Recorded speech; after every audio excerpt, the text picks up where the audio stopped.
আমার চাচা এবং রাজপথ এবং মঞ্চে আমার ভাই,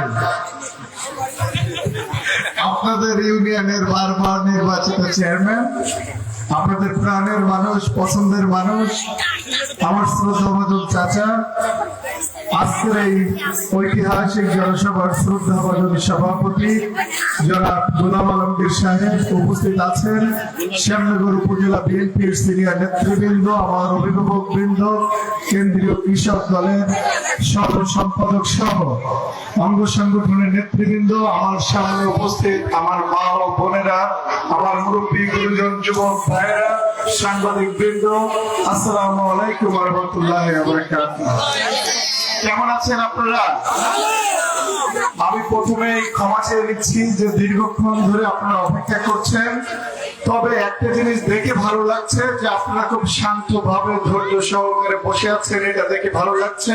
সেজন্য সাথে সাথে আপনাদের প্রতি ধন্যবাদ এবং কৃতজ্ঞতা প্রকাশ করছি।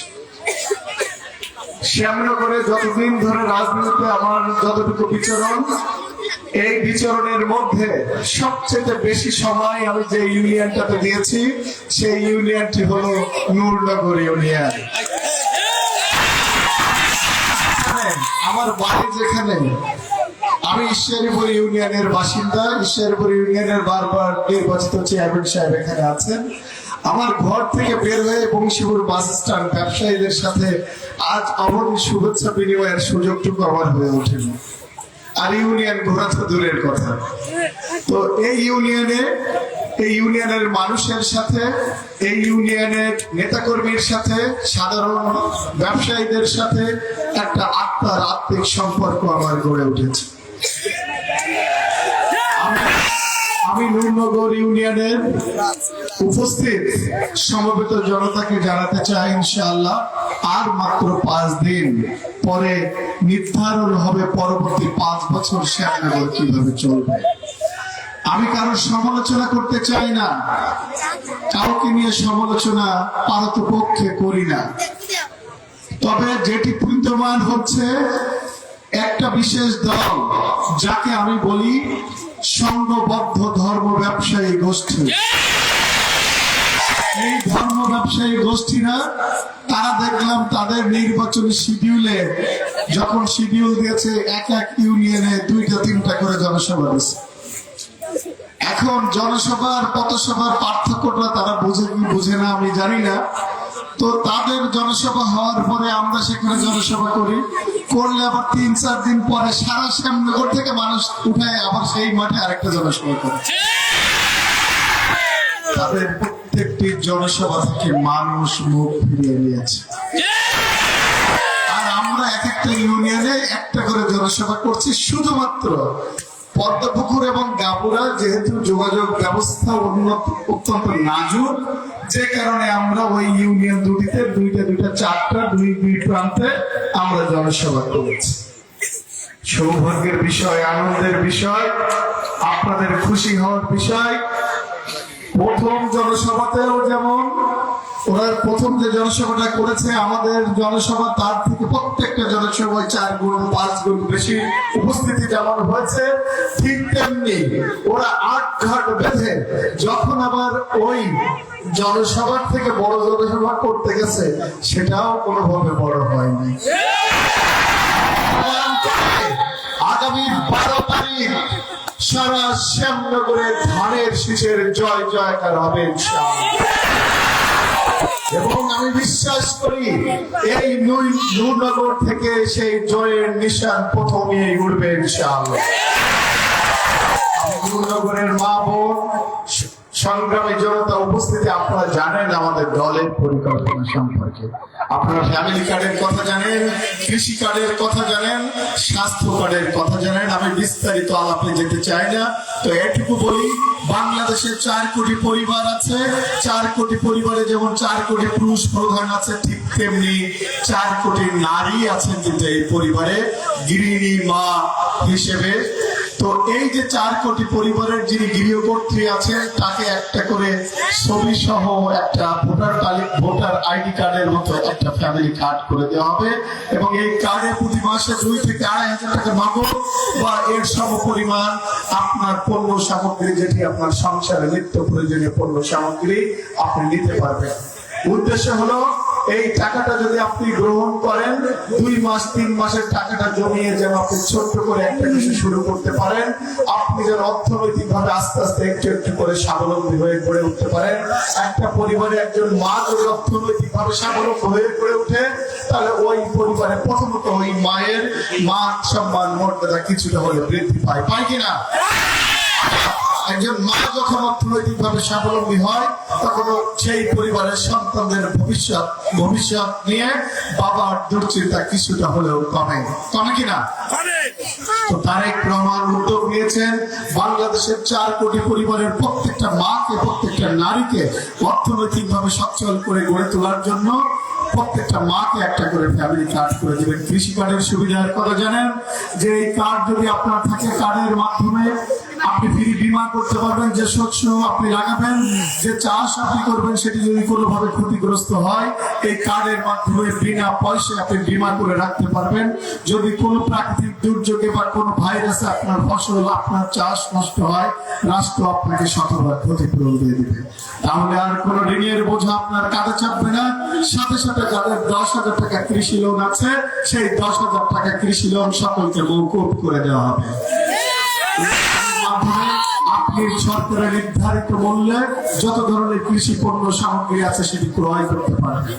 স্বাস্থ্য কার্ড, বাংলাদেশে প্রায় 20 কোটি জনগণ, এই 20 কোটি মানুষের স্বাস্থ্য সেবা নিশ্চিত করার জন্য প্রত্যেকটা নাগরিককে ছবি সহ একটা স্বাস্থ্য কার্ড করে দেওয়া হবে, যে কার্ডের মাধ্যমে আপনার বাড়ির উঠান পেরিয়ে মোড়ের কোনায় গেলেই সোশ্যাল হেলথ কাভারেজ সেন্টার আপনি খুঁজে পাবেন।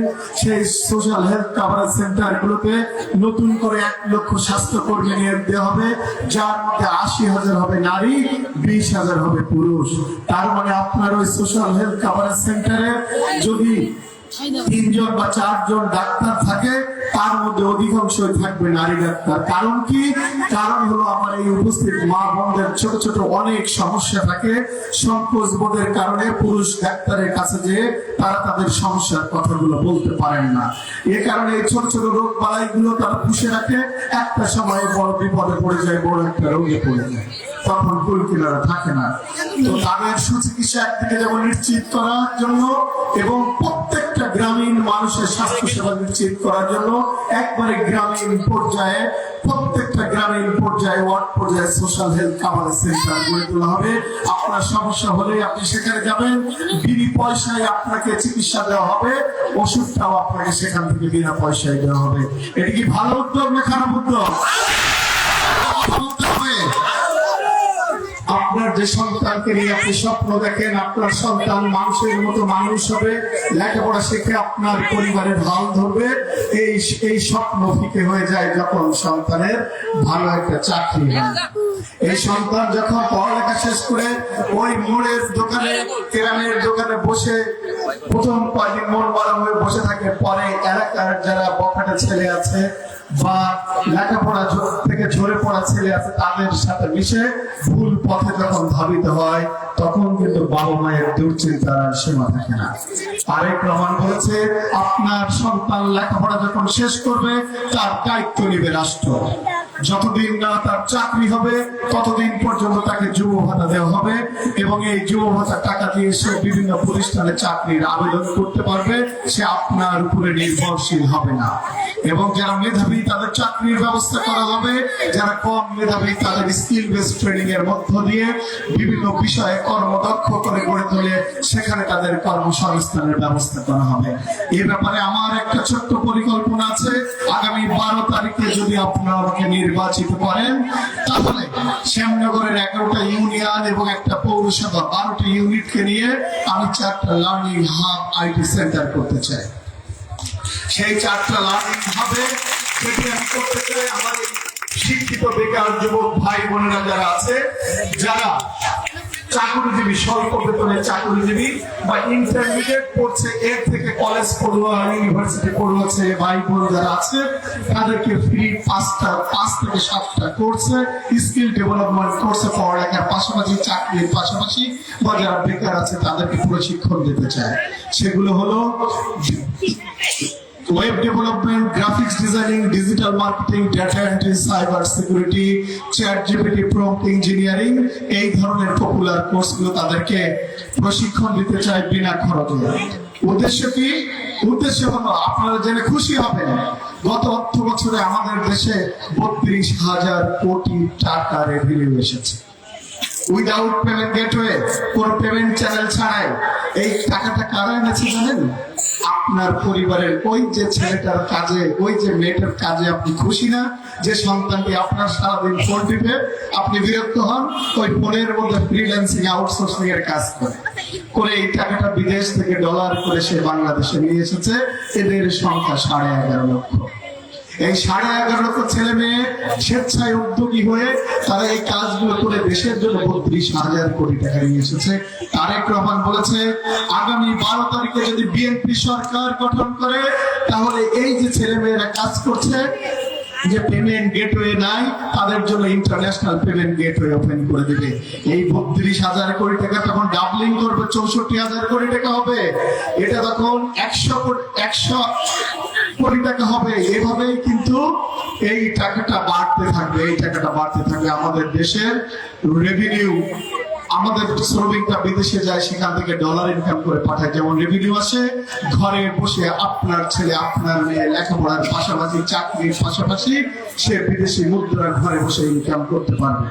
স্বপ্ন হলো নির্বাচিত হলে 6 মাস থেকে 9 মাসের মধ্যে শ্যামনগরের 108টা ওয়ার্ডের প্রত্যেকটা ওয়ার্ডে 2টা করে সাকসেস স্টোরি তৈরি করা, অন্তত 2টা করে ছেলে মেয়ে 500 থেকে 1,000 ডলার, মানে 70,000 থেকে 1.5 লক্ষ টাকা প্রতি মাসে ইনকাম করছে। এটি আমি নিশ্চিত করতে চাই। সেই প্রশিক্ষণ তাদেরকে দেব বিনা পয়সায় ইনশাআল্লাহ।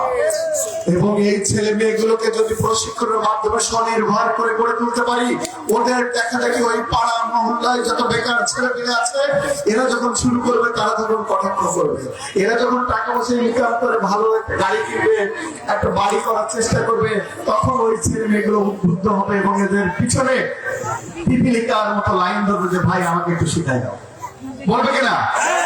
এভাবে যদি একটা রেগুলেশন আমরা করতে পারবো না, সারা বাংলাদেশে হচ্ছে, আমার সামনে করে কেন হবে না? যদি 1,000 কোটি টাকা এই দেশে আসে, আমার উদ্দেশ্য সেখান থেকে 1% টাকা, 100 কোটি টাকা যেন আমার সামনে করে আসে। আমার সামনে করে ভাই বোন প্রত্যেকের পকেটে স্মার্টফোন আছে না? এই স্মার্টফোন দিয়ে তারা এই রেভিনিউটা জেনারেট করতে পারবে। সেই ব্যাপারে আমার উত্তর আছে। সময় কম, মাগরিবের আজান আগত, জানি না কয় মিনিট আছে, আরো 5 মিনিট পাওয়া যাবে। তো আমি একটু সংক্ষেপ করি। আগামী দিনে আল্লাহ তাআলা যদি আমাকে কবুল করেন, সুন্দরবনকে আন্তর্জাতিক মানের পর্যটন কেন্দ্র হিসেবে গড়ে তোলার স্বপ্ন দেখছি। সুন্দরবনকে আন্তর্জাতিক মানের পর্যটন কেন্দ্র হিসেবে গড়ে তোলার চেষ্টা করব।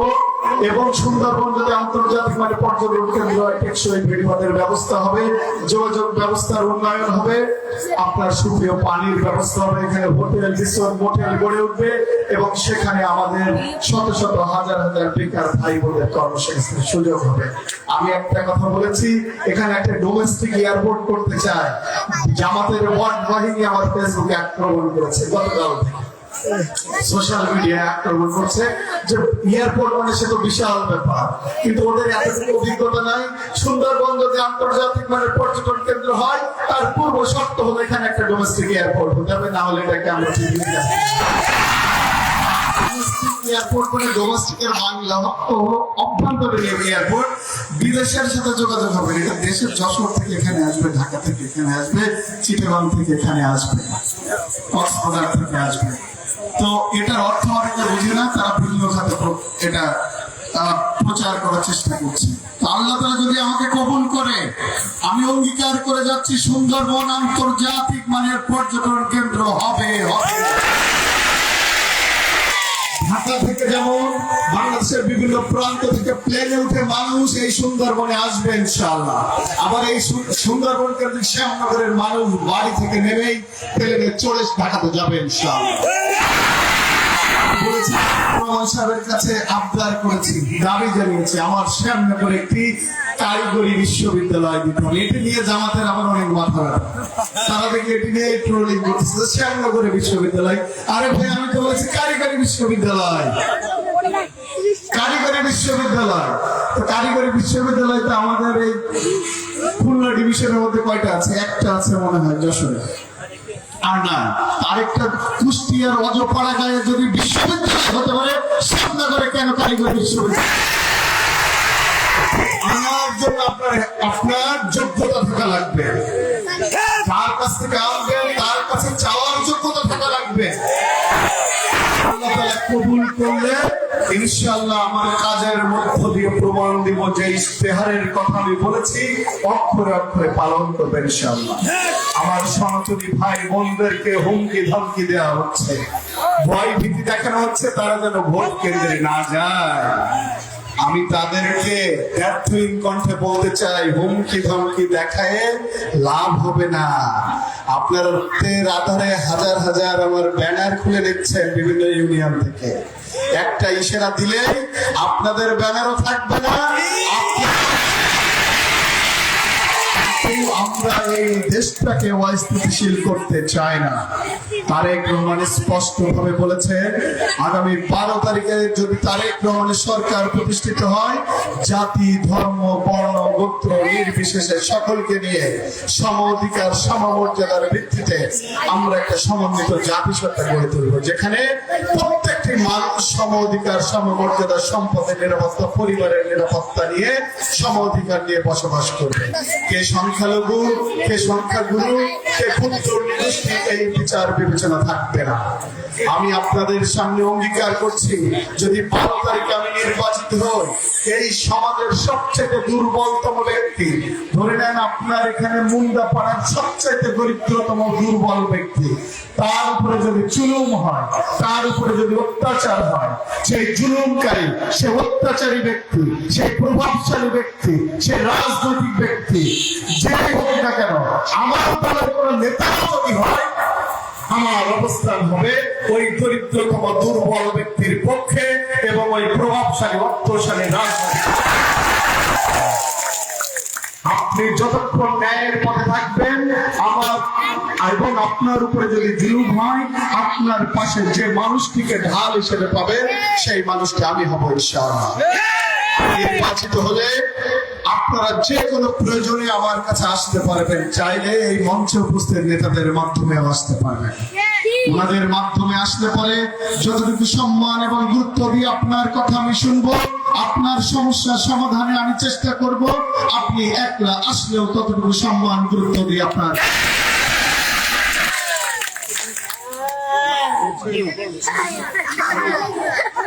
আগামী দিনে তারেক রহমান সাহেব বলেছেন 12 তারিখে যদি তারেক রহমানের সরকার প্রতিষ্ঠিত হয়, তাহলে মসজিদের ইমাম খতিব মুয়াজ্জিন সাহেবদের রাষ্ট্রীয়ভাবে বেতন এবং ভাতার ব্যবস্থা করা হবে ইনশাআল্লাহ।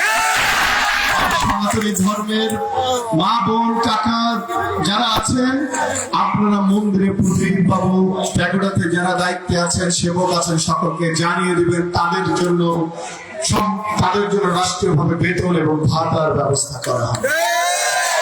সর্বোপরি ভয় দেখিয়ে লাভ হবে না। শ্যামনগরে নূরনগরের ন্যায় প্রত্যেকটি ইউনিয়নে ধানের শীষের সুনামি শুরু হয়েছে। সুনামির সমাপ্তি ঘটবে 12 তারিখে ধানের শীষের বিজয় নিশ্চিত করতে।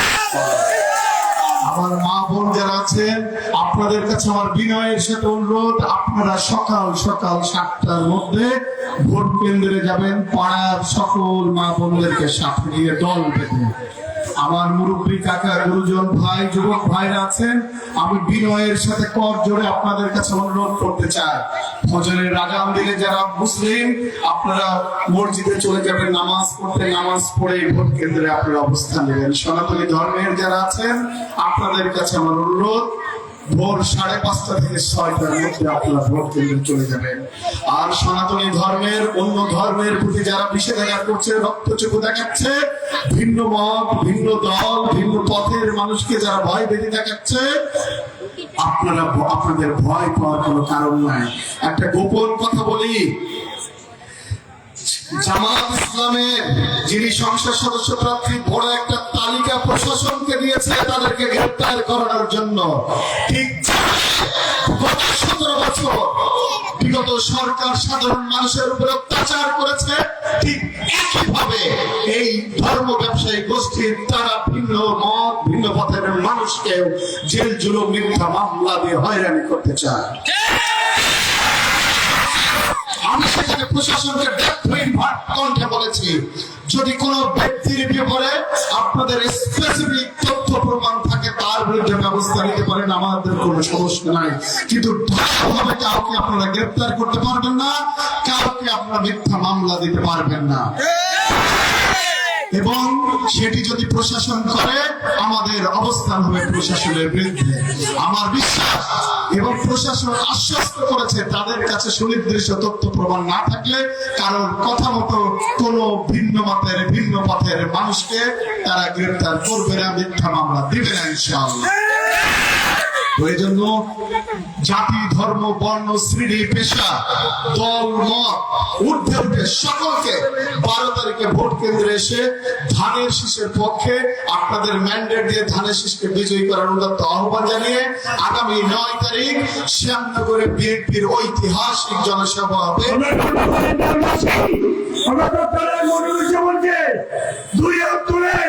আগামী 12 তারিখে বর্তমানে দেখিয়ে যায় ইনশাল্লাহ।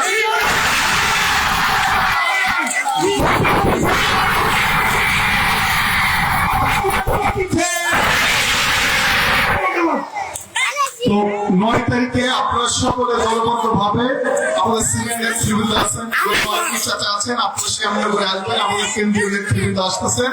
এই জনসমাবেশে আপনাকে আপনার উপস্থিতির মাধ্যমে জানান দিতে হবে যে 12 তারিখে ধানের শীষের বিজয় হচ্ছে ইনশাআল্লাহ। আমি আমার বক্তব্য এখানে শেষ করলাম। আসসালামু আলাইকুম ওয়া রাহমাতুল্লাহি ওয়া বারাকাতুহু। নির্বাচনী জনসভা এখানে